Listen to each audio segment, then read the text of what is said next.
So welcome to this very special segment at this very important meeting organized by our partners in Saudi Arabia under the presidency of the kingdom. We are at a very important period uh, as far as the global community is concerned, and we need some key institutions and organizations to respond to the immediate crisis of the pandemic, but the longer tail of responding to the economic slowdown, of building lives and livelihoods in the years ahead. We are joined today by one of India's most remarkable thinkers and political leaders, Shri Suresh Prabhu, who is India's G20 Sherpa, and much more.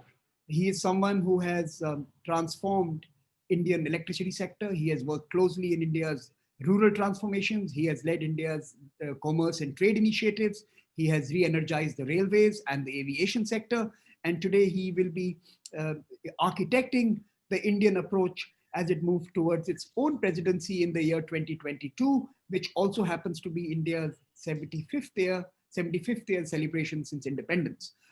Mr. Prabhu, thank you so much for joining us and welcome to this conversation. Mr. Prabhu, you are very familiar with the process. You are very familiar with Saudi Arabia. You have made multiple visits there, even during the pandemic. Let me ask you a very simple, direct question. Is G20 a body competent to respond to the crisis today? And are we doing enough at the G20 to respond to both the immediate challenge and the longer term impact on our economies and our lives and livelihoods? If we really look at it, the very fact that pandemic has affected more than 200 countries or territories, because some may not be sovereign countries, but still territories, but they have affected more than 200 of those. And that shows that this is not just a simple local problem. It has a huge reach, and therefore it needs, if it is started from a local area, but has now reached global proportion, so obviously needs global response. The problem is global, the response has to be global. Now, which is that institution which can actually offer that response? Now, it's not just a mere healthcare crisis, though it started like that. But now it has become economic crisis. It has become a social problem. It has become a challenge for science. It has become a problem for policymakers. So it has become a very multi-dimensional problem. Now, which is that institution in the world, which has the ability, which is that platform in the world, which can deal with such complex issues? And therefore, there is no other institution, that is even not in G20 is not an institution, but there is no other platform of the kind that G20 is to deal with such multi-dimensional, multifaceted problem that we are facing today. And therefore, G20 is far more relevant today than any other time in the past. We realized it way back when we had a financial crisis, that G20 must respond to it. And therefore, 2008 was a very remarkable year in which G20 addressed it in a very significant way. And some of the institutional steps that were taken have resulted in creating some response mechanism as well to deal with a contingency when it arises of that kind. But today, it is absolutely unprecedented, unparalleled, and I hope will not repeat again. But a kind of crisis that we are facing today has to be dealt with by first influential players in the world. And G20 has got 20 countries, but of course, the countries who actually the platform provides also visibility to not just 20, but far more. So the head of many multilateral agencies participate, the heads of some of the regional groupings to participate. The African Union president comes in. So many players who participate in it besides the G20 countries, which are G20 economies, top 20 economies, which together constitute 86% of the global GDP. Mm-hmm. So you can imagine that if we want to deal with a massive problem of this scale, you also need people who have the ability to deal with it. They who have the convening power, the influence on global affairs. And I don't think there is anybody else, any other institution, another platform than G20 currently can deal with it. At the same time, there is also another dimension, which you really look at it, unfortunately, I repeat, unfortunately, because all the so-called multilateral institutions, which were created to deal with a specific problem, whether related to security, related to health, related to social issues, related to culture, related to economy, they're all becoming ineffective. They're all becoming non-participatory in some way. And therefore, there is a need for a stronger body like this at a time, again, I repeat, that this is absolutely, no one could imagine something like this could ever happen, and I hope not again. So therefore, I think G20 is a very important thing, and Saudi Arabia, to put on record, has played a very key role, because this is the first G20 year, presidency year, in which there is such a pandemic. So they are facing something, world is facing, but they are also facing it, but they handle it extremely well. Even today, I have a meeting with the G20 Sherpa, which is we are going on for 3 days. Next 3 days, we'll have meetings, 3-day long meetings, and which will again have another 3-day long meetings just before the Leaders Summit on the little later in the month. So I think we really are looking forward to G20 playing a more effective role. Sir, you mentioned a very important point, the ineffectiveness of traditional multilateral institutions and approaches. Let me add one more complication. We are also seeing an increase in political conflicts and contests. We are also seeing a degree of economic nationalism, a retreat from globalization in many parts of the world. In this political climate, can the G20 deliver, and how can we overcome it as a grouping so that we can focus on economics even as we continue to have differences in the political domain? You're absolutely right. There is a real emergence of new spirit in the world, which does not necessarily capture the essence of the solution that we really need to seek together. Therefore, people are turning inwards.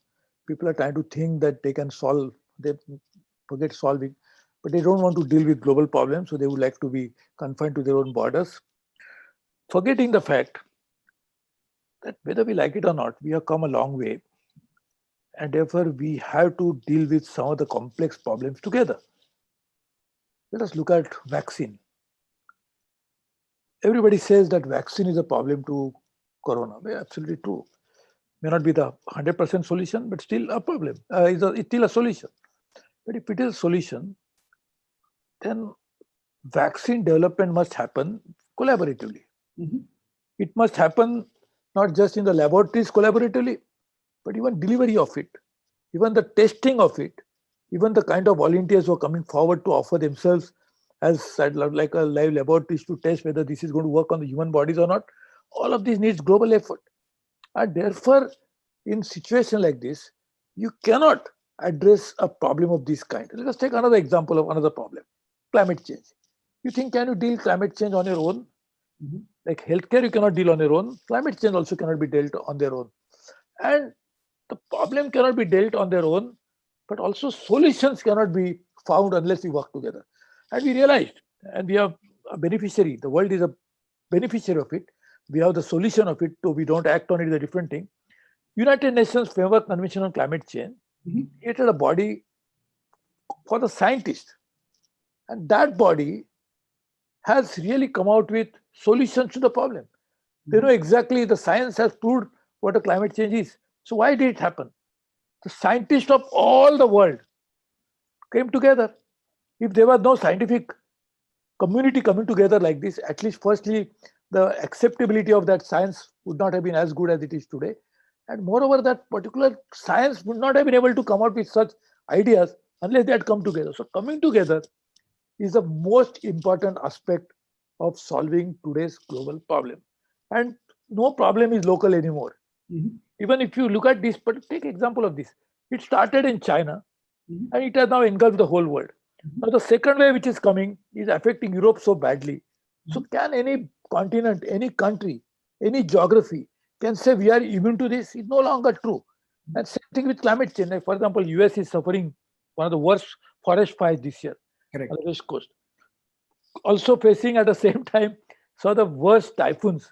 They always this is a season for those, but this season, this particular year was the worst year in terms of receiving so many of these natural calamities in one single year.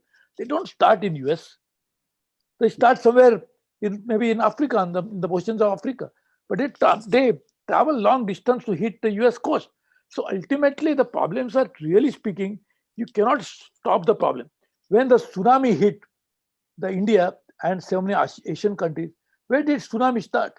It didn't start in India. It didn't start in Sri Lanka. It didn't start in Indonesia. It started somewhere else. So it starts somewhere else, but hits the other countries. So obviously, you cannot now come and say that I have nothing to do with this. I will solve my own problem. It is not possible anymore for any country to think like this. At least on some issues, global action, global cooperation, global collaboration is absolutely essential. And are you sensing that in your G20 interactions that your group is actually working beyond politics and trying to find a common framework approach for some of these global issues that you listed, which I will come back to a little later? But are you sensing the mood in your own community who's tirelessly working through the pandemic to find these collective action frameworks? See, let us accept the reality that 20 countries come from 20 different backgrounds. The different nationalities, obviously, they will try to bring that baggage of their own priorities on the table. Absolutely no doubt about it. Therefore, we all respect that there is a difference which we have to accept and also respect both. Now, having done that, there are certain issues on which we really rise above all this. For example, take response to Corona itself. In fact, there was a virtual leaders meet, and which resulted in a lot of action on Corona itself. So that has really demonstrated that we can act together. That's another example, which is not today's but a few years ago. The G20 decided to work on some critical parameters on which financial system of the world should really function. And there was a board which was created to deal with it. That will also function well. Then look at some of the issues on which, for example, anti-corruption issues, which our Prime Minister Narendra Modi has been leading light on taking it forward. On that issue again, there has been a lot of global action. Terrorism is another such issue, though the action should be more. But issues like that, today countries are realizing that we must address it together. We may have differences with each other, which they are, but we must address it together. But again, to having said all this, there are certain issues on which there should be more collaboration, which G20 must do it. For example, on climate change. This was the first time in Osaka we had on climate change, there is a 19+1 formulation, which I don't think should be the case. All 20 should join hands to work on that. But that's the case. So I agree with you that politics will always not allow the full potential of global cooperation to be realized. At the same time, without global cooperation, domestic politics also will not give benefit to the domestic consciency to the extent to which they really need to benefit from global cooperation. For example, a vaccine is a good example. No, I want to share with all of us who are participating today uh, another facet of Mr. Prabhu. He is one of the earliest and loudest voices on climate action. In fact, he had led and steered global parliamentarian groups. He had, in fact, helped create a whole new think tank in India that was focusing on these critical questions. And of course, he has been someone who's always championed for climate action. So my next question is actually based on this facet of yours. As we move to 2022, which is now 14 months away, the Saudi presidency is concluding, the Italian presidency gets underway, and thereafter India starts steering the process. We also have the G7 in the middle. We also have COP26 sometimes in November next year in Glasgow.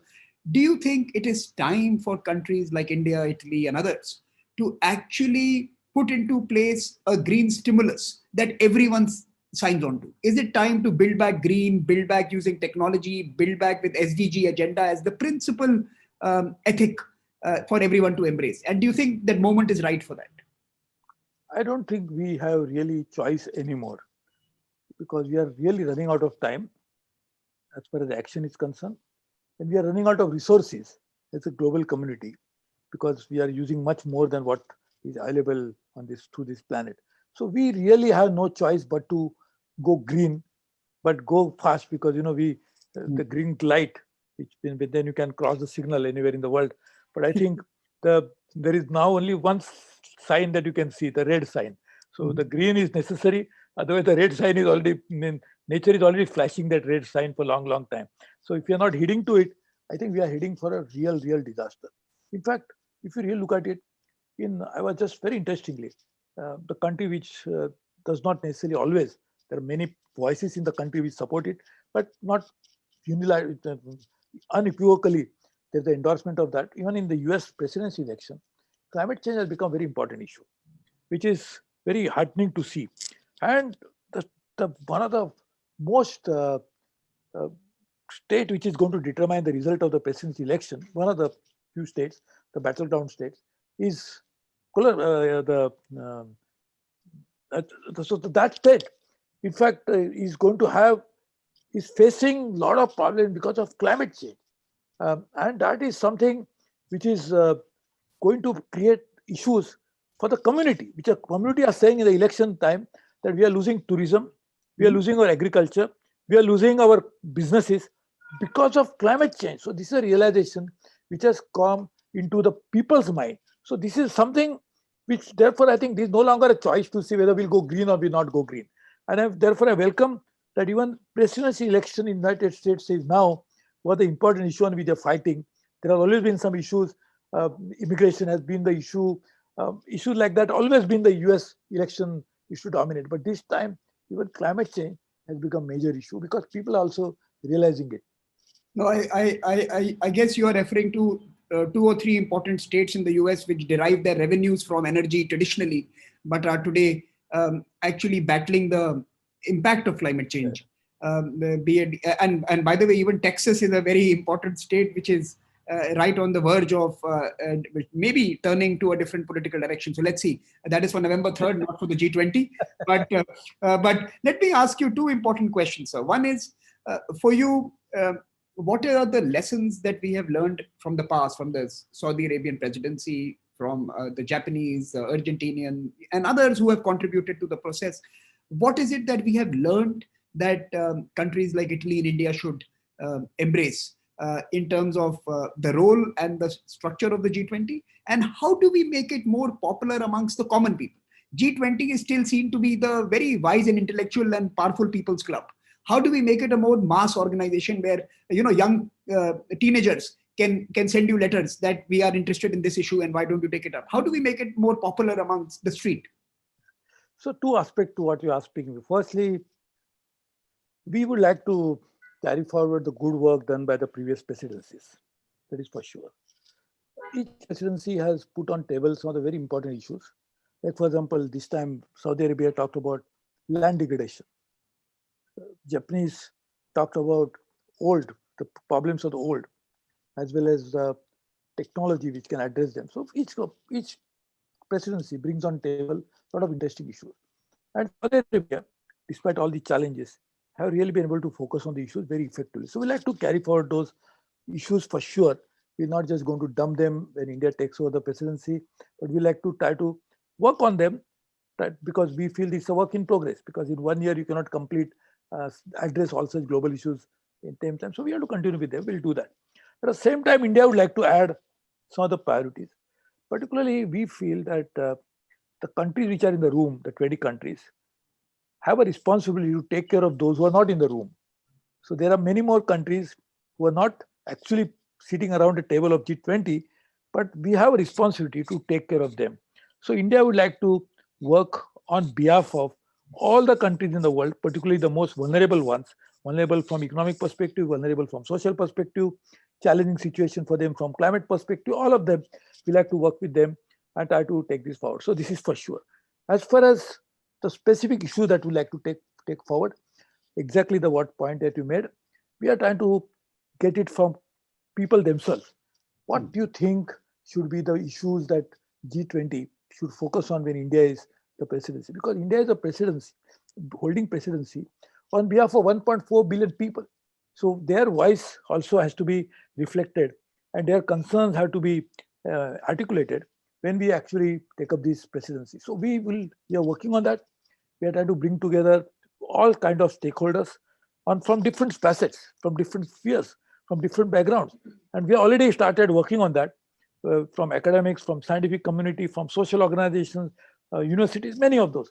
And we'll try to therefore form some sort of alliance of all these different institutions, which will feed us into some of these issues and try to give us some advice and guidance, and we like to take it forward. But this is very important. Another part that you just mentioned, and very important aspect, though you mentioned it as a passing, it's a very important issue. See, the G20 is one of the problem of G20s that it doesn't have a permanent secretariat, which is an advantage, and also because advantage is it provides flexibility. But sometimes the institutional memory, which is necessary, is not necessarily stored into the G20s. Today, OECD is doing a very good job. In fact, my very dear friend, the former senior minister from Mexico, who is now the Director General, in fact, I just spoke to him the other day, and they do a wonderful job, no doubt about it. But still, G20 will have to now, over a period of time, think about how do you make sure that if this institution, this platform has come as one of the important players in the world affairs, then how can we institutionalize that arrangement? Something we'll have to very seriously think over a period of time. So final question, since we are hosting you under the T20 process, the think tank 20 process, under the Saudi presidency with our partners.